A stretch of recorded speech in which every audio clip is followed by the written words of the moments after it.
Hi everyone, welcome to Food in 15. I am Jenna Walsh, registered dietitian, certified diabetes educator. Thank you for joining me. March is Nutrition Month. This year it is the topic of more than food, which I think is quite appropriate for those of you who know me.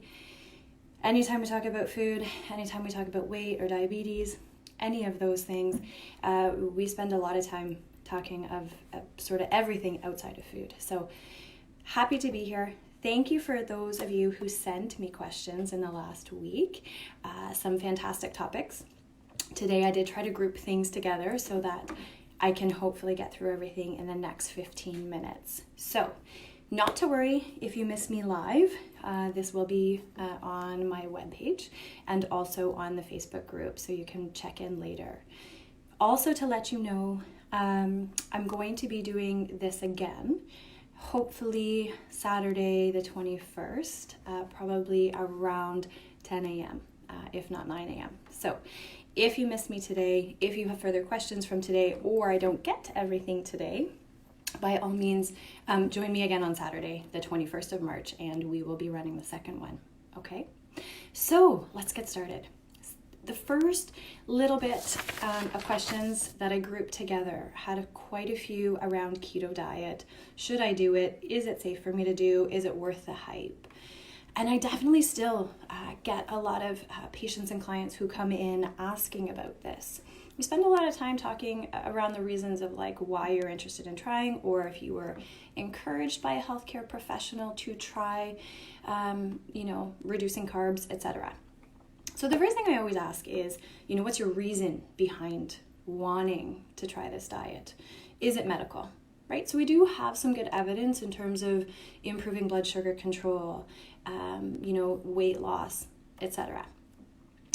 I find a good portion of people that I see aren't really aware that ketogenic diet was actually started in the 20s for epilepsy. So it was a medical-based therapy for kids to reduce seizure activity. So when we talk in terms of keto, right, when we're eating carbs, our body is running off of sort of a carb source of fuel. When we reduce them and we switch to a higher fat intake, our liver breaks down that fat and produces ketones. So the brain, instead of using carbs as fuel or glucose, starts to use ketones. And so that's where initially, and with that diet in kids with epilepsy, we see that reduction in seizure activity. And about 50% reduction was initially seen. So that's the first piece. And I say that because it is a very challenging diet to follow. And, it started being very strictly medically followed. So you can do it right. You can do it well if the reasons behind it are, I feel better when I reduce my carb intake. I don't want to be on a lot of medications if my blood sugar is out of control, and maybe it's helping you to control your blood sugar, so that's great. And so we look at the balance, right? We need a basic plan in terms of where you're getting your fat sources. Some people genetically are more predisposed to having high cholesterol if their animal fat or saturated fat intake is higher. So that can increase that bad cholesterol. So we talk about that, right? Where can you get that balance of plant-based fats, nuts and seeds, avocados, plant-based oils, versus the right proportion of animal-based fat? And then making sure too that protein's not too high, right? So keto doesn't mean high fat, high protein, low carb. It's actually still moderate protein, still around that 15%. And so we make sure that that's there, right? There's still that plate balance that we talk about without the carbs. So we start there, we start at the reasons behind. If your reason for keto is weight loss specifically, we really look at weight history, your history with diets, your relationship with food, because really if you've struggled for 15, 20 years with dieting, this is really just a new one, right? So we look at how successful we've been in the past, and what I mean by that is not if you lost weight, but if you were able to stick to it, right? And so a lot of the times what we can do is we can actually just sort of make some small tweaks to how we're eating, maybe reduce some of the refined carbohydrates that we're having, like, chips and cookies and chocolates and candy and, added sugar in our coffee, and that can make a significant reduction in our weight, in our blood sugar, and then also in cholesterol as well. So if that's something that you're interested in learning a bit more about, absolutely send me a message. I have tons of resources. I can definitely support you through it if you do want to go down that keto road.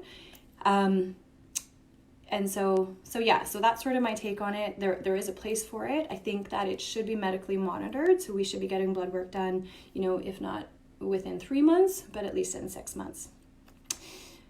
Okay, so next question. I had a few questions regarding different diets and family-based diets for, little kids, and how to walk around if you wanted to be vegetarian or vegan with toddlers. So there's been a lot of controversy around this. For any of you, if you've watched Game Changers, it's a Netflix series produced by James Wilkes and a few other big shots.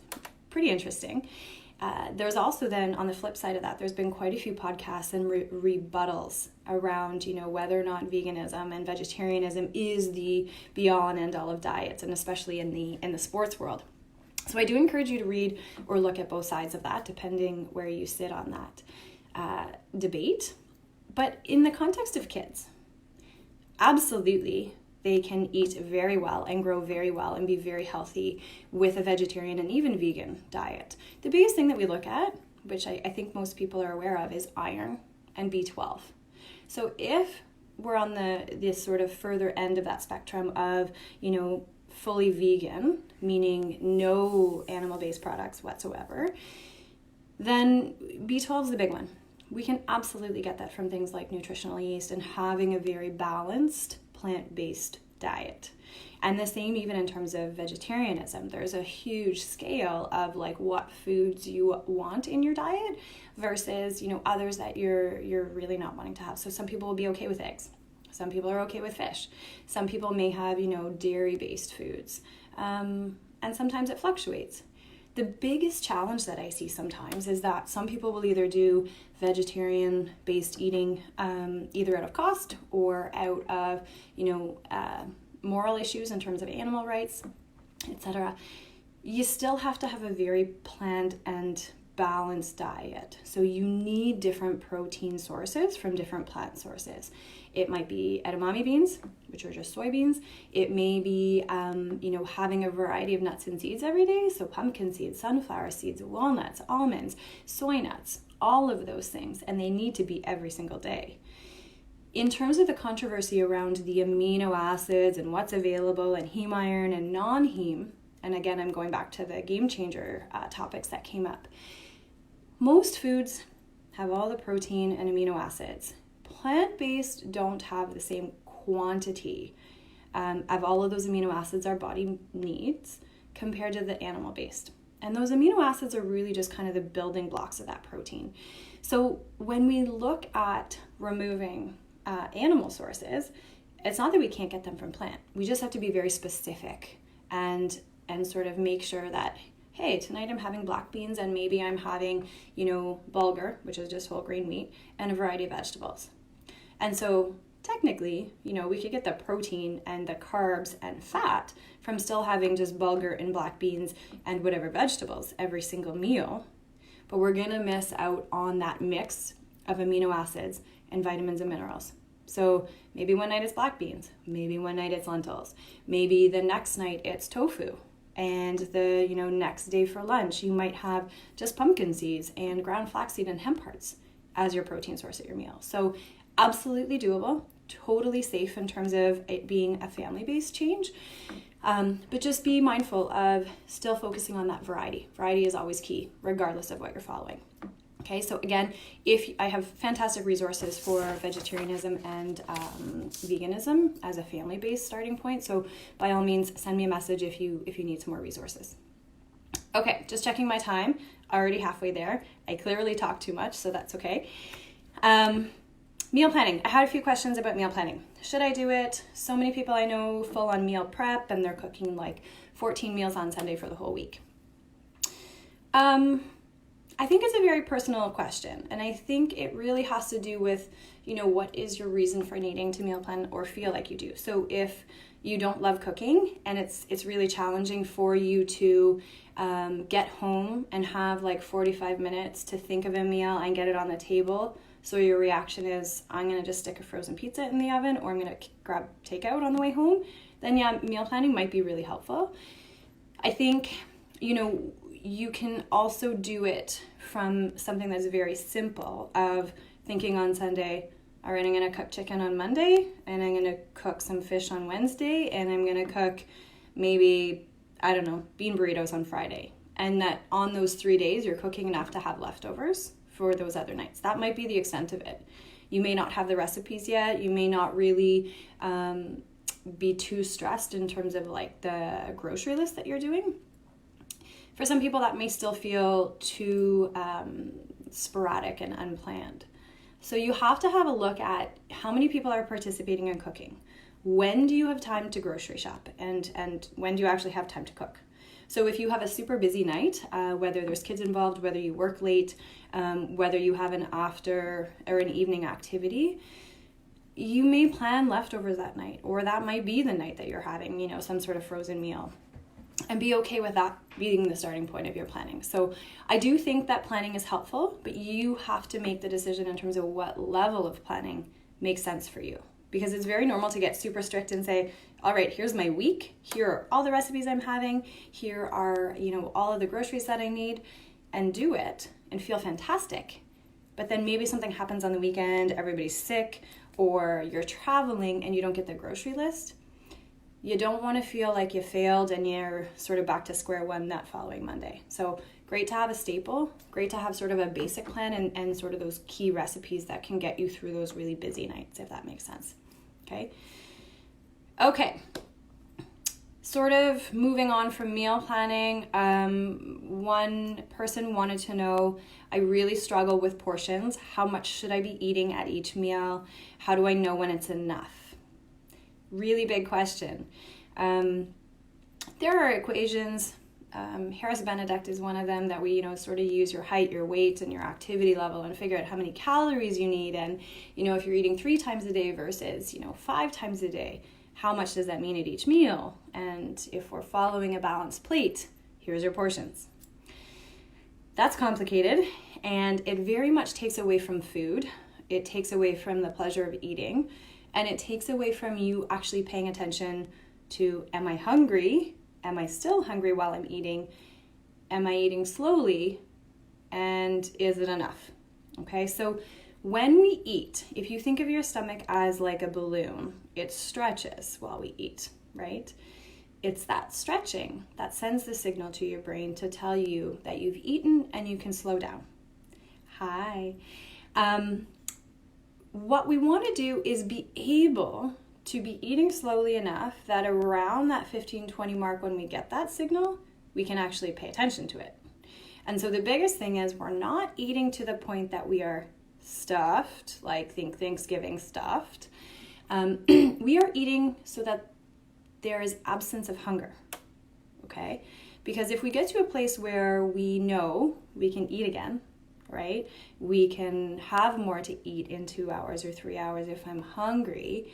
It's absolutely okay to start with smaller portions.